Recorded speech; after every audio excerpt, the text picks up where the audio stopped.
Ya, kembali di kabar petang, polisi menginterogasi remaja yang diduga melakukan foto di atas kepala pahlawan revolusi di Tugu Pahlawan Revolusi Simalungun, Sumatera Utara. Atas tindakannya, polisi melakukan pembinaan sambil melakukan pendalaman. Ismet Banda, remaja yang diduga berfoto di atas kepala pahlawan revolusi, diamankan oleh Polsek Perdagangan Simalungun, Sumatera Utara.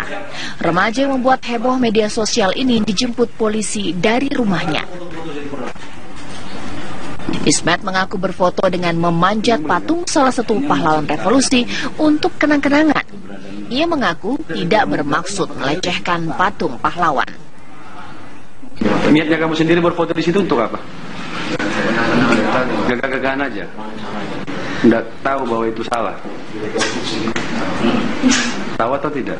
Tidak tahu. Tidak tahu ya. Sekarang kamu menyesal tidak? Atau memang pengen terkenal seperti orang lain buat foto seperti itu biar dikenal orang?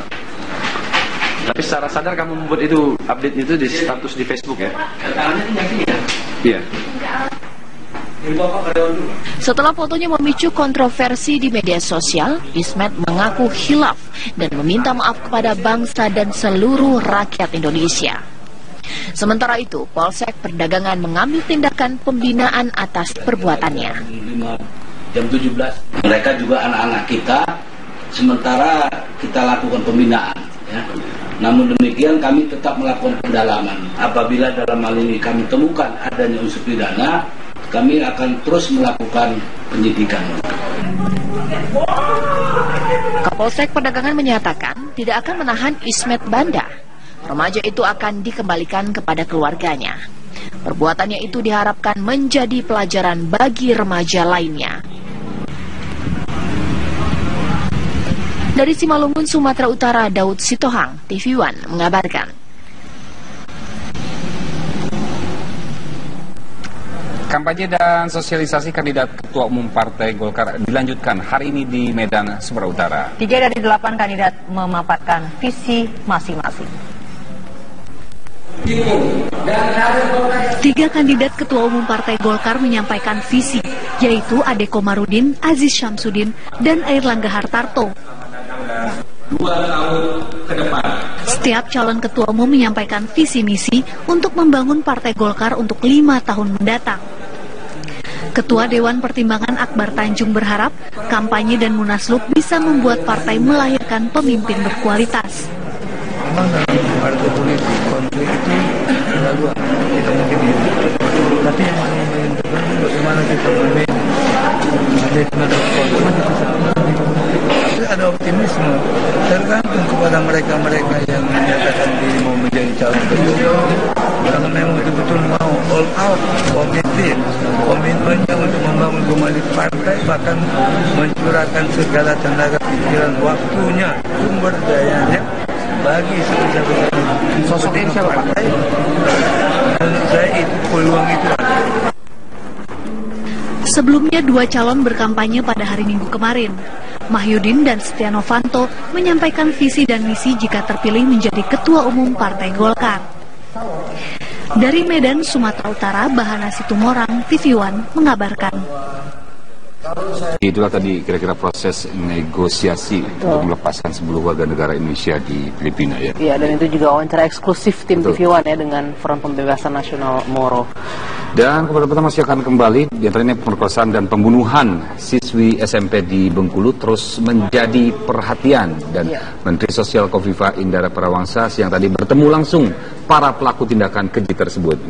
Kita sudah terhubung dengan Ibu Menteri Sosial. Selamat sore, Bu Kofifa. Iya, selamat sore. Iya, Bu Kofifa. Sore. Mungkin nanti kita akan berbincang mengenai apa yang kunjungan yang telah Anda lakukan di lokasi, apa sesungguhnya yang sempat diperbincangkan tadi Bu Kofifa dengan para pelaku yang sempat dilakukan. Ya, pertama saya memang ketemu dengan 7 pelaku yang masih dalam kategori anak-anak. Jadi usianya 16 dan 17 tahun.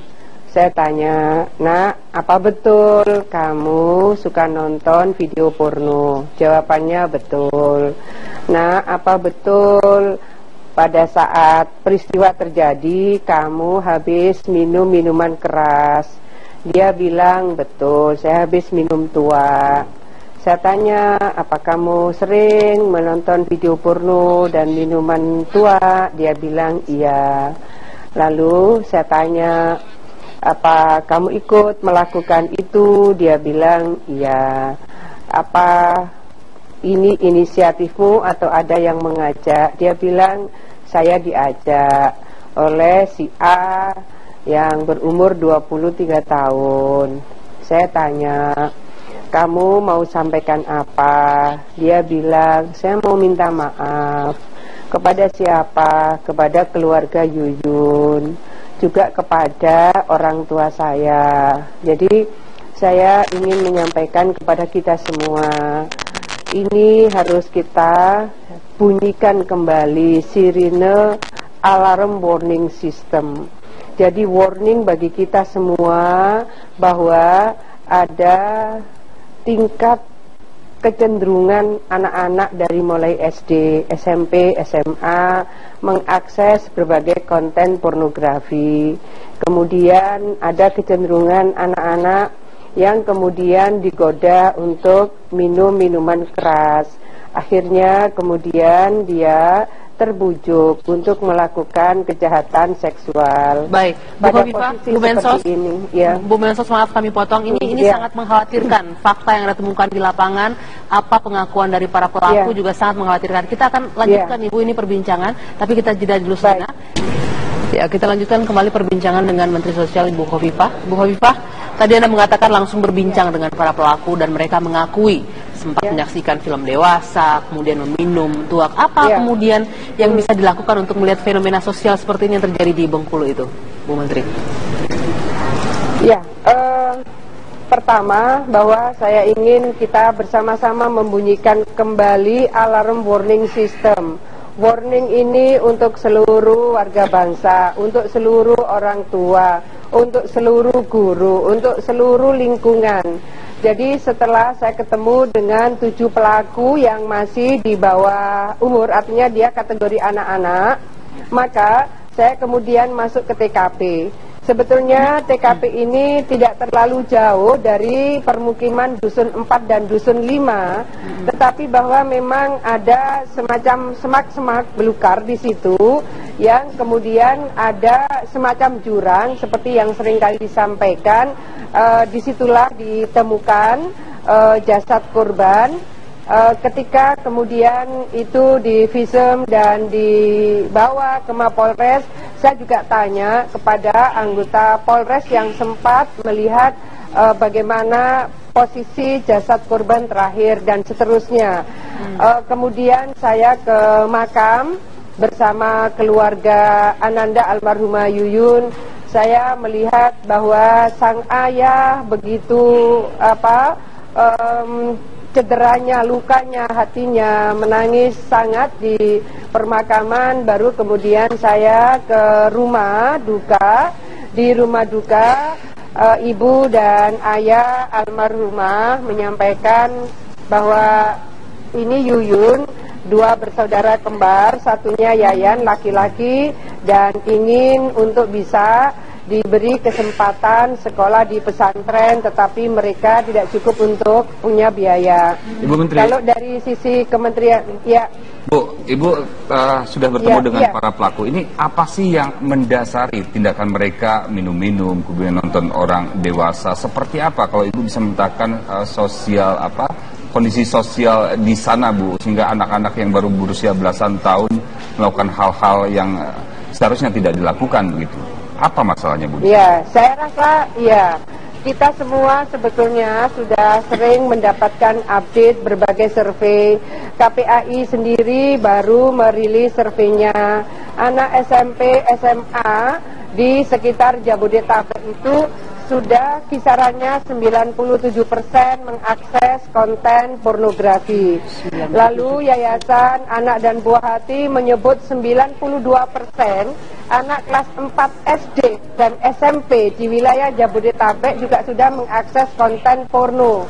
Ada lagi kemudian lembaga survei lain menyebut anak-anak dari umur 9 tahun yang sudah mengakses konten porno bisa tembus 87%. Update dari berbagai data-data ini sebetulnya sudah kerap dirilis, tetapi seringkali kita barangkali underestimate terhadap temuan dari berbagai survei seperti ini. Artinya kalau survei itu dilakukan di Jabodetabek, maka warning ini harus menjadi kewaspadaan dari seluruh daerah, karena pada dasarnya hampir semua daerah itu sudah terakses telekomunikasi dan informasi. Sangat sedikit daerah yang masih blank spot. Oleh karena itu, ketika mereka tidak teredukasi, orang tuanya tidak terinformasikan, mereka mengakses, saya tanya, lewat mana kamu nonton video porno? Lewat handphone. Apakah para orang tua di daerah itu atau di daerah mana saja di Indonesia sudah teredukasi dan terkomunikasikan bahwa mereka bisa mengakses berbagai hal? Tidak harus mereka nonton di gedung bioskop, tetapi mereka bisa akses itu lewat berbagai smartphone misalnya. Baik, Bu Menteri, ini kan memang akses informasi yang luar biasa, kita juga tidak bisa menghambat ya. Tapi apa yang bisa dilakukan sih Bu untuk melihat fakta sudah seperti ini, kemudian bisa mencegah atau mengantisipasi agar hal-hal seperti ini dampak negatifnya terus berlanjut? Apa yang bisa dilakukan saat ini? Ya, ini kan saya cerita hulunya ya. Dari pelaku yang saya tanya, memang mereka mengaku menonton konten video porno, lalu mereka meminum miras. Tetapi kemudian ada proses diantaranya, di antara Dusun 4 dan Dusun 5 memang sempat ada daerah yang cukup sepi, ada belukar-belukar, ada pohon-pohon tinggi. Pada posisi seperti itu memang bagaimana lingkungan dimanapun berada itu bisa memberikan perlindungan kepada siapapun, termasuk anak-anak dan perempuan. Lalu kita juga melihat bagaimana strict punishment. Pelakunya, kalau memang dia di atas 18 tahun, memang dia seharusnya bisa diberikan sanksi dengan pasal berlapis.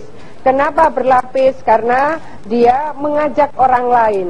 Itu saya dapatkan informasi bahwa anak-anak di bawah 18 tahun ini mereka diajak. Ada yang mengajak, ada yang memberikan minuman keras, ada yang kemudian melakukan dengan kekerasan. Nah, pada posisi seperti ini, kebetulan DPR sekarang sedang membahas rancangan undang-undang tentang minuman beralkohol. Jadi regulasi pada titik mana tingkat imperatifnya itu dilakukan, kemudian pada titik mana ada pelarangan-pelarangan, kemudian pada titik mana restriksi itu dilakukan. Senyampang sekarang RUU tentang minuman beralkohol ini dibahas di DPR. Seyogianya kita melihat satu paket. Ya, Bu Menteri tentunya sudah bertemu dengan orang tua korban begitu. Dan kita ketahui bahwa orang tua korban sangat kecewa dengan tuntutan yang akan diterima oleh para pelaku yang dinilai sangat ringan. Nah, mungkin Bu Menteri punya pendapat tentang itu. Barangkali juga nanti bisa disampaikan gitu. Ya, baik. Ya, kalau memang di atas 18 tahun, memang seyogianya digunakan pasal berlapis. Dari kejahatannya, dari kekerasannya, kemudian perkosaannya, lalu miras yang menjadi penyebabnya dan seterusnya, lalu mengajak anak-anak ini. Kemudian bagi yang umur 18 tahun ke bawah, karena yang 7 anak itu umurnya 16 dan 17 tahun, maka kita sebetulnya punya Undang-Undang nomor 11 tahun 2012 tentang sistem peradilan pidana anak. Pada posisi Undang-Undang 11 2012 tentang SPPA ini, maka sebetulnya pidana anak itu maksimal separuh dari pidana orang dewasa.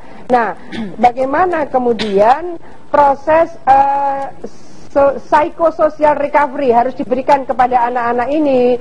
Kemudian kalau mereka oleh misalnya putusan pengadilan, mereka saya rasa akan dikirim ke Lembaga Pembinaan Khusus Anak, LPKA. Ini kan beda ini treatmentnya. Sampai 18 tahun dia di LPKA, baru nanti ke lapas setelah 18 tahun. Bu Menteri, untuk di satu sisi untuk para pelaku hukum sesuai dari yang Anda sebutkan dengan sistem peradilan anak, tapi di sisi lain ada rasa keadilan yang ingin dituntut oleh keluarga korban, yang ingin pelaku ini dihukum seberat-beratnya. Tapi posisinya sekarang di betul, antara untuk pelaku ini 18 tahun ke atas. Ya, betul. Bagaimana dengan mereka pelaku yang masih di bawah umur? Ya, maka saya membedakan antara pelaku yang di atas 18 tahun. Pelaku yang di atas 18 tahun ini kan 7 orang. Pelaku yang di bawah 18 tahun ini 7 orang. Yang di atas 18 tahun ini harus dihukum berat dengan pasal berlapis. Itu yang saya sampaikan. Tetapi yang di bawah 18 tahun, saya ingin mengingatkan bahwa kita punya undang-undang sistem peradilan pidana anak. Jadi memang perlakuannya berbeda antara yang di atas 18 tahun dan yang di bawah 18 tahun. Walaupun nantinya hukuman bagi mereka yang di bawah umur ini tidak memberikan rasa puas kepada keluarga korban ya Bu Menteri ya. Jadi kan kita bisa melihat dari 14 itu yang 7 sebetulnya di atas 18 tahun dia harus dikenakan pasal berlapis, berarti harus ada pemberatan hukuman yang di atas 18 tahun. Jadi yang di bawah 18 tahun, saya ingin mengajak kita semua ada undang-undang sistem peradilan pidana anak. Juga kita mungkin bisa melihat kesaksian-kesaksian besok barangkali pada saat pengadilan bahwa dia diajak, bahwa dia diajak minum, bahwa dia diajak melakukan itu dan seterusnya. Jadi mungkin graduasinya gitu akan berbeda memang antara yang mengajak dengan yang diajak. Pada posisi seperti ini yang di atas 18 tahun memang harus digunakan pasal berlapis sehingga harus ada hukuman yang berat bagi mereka. Ya, kemudian pertanyaannya adalah apakah dengan memberikan hukuman dengan menjerat dengan pasal berlapis ini akan memberikan efek jera, akan menjamin tidak akan dilakukan lagi hal yang serupa oleh pelaku. Nanti kita akan lanjutkan ini Bu Menteri, tapi kita harus jeda dulu sejenak Ibu untuk mendengarkan kumandang azan maghrib di wilayah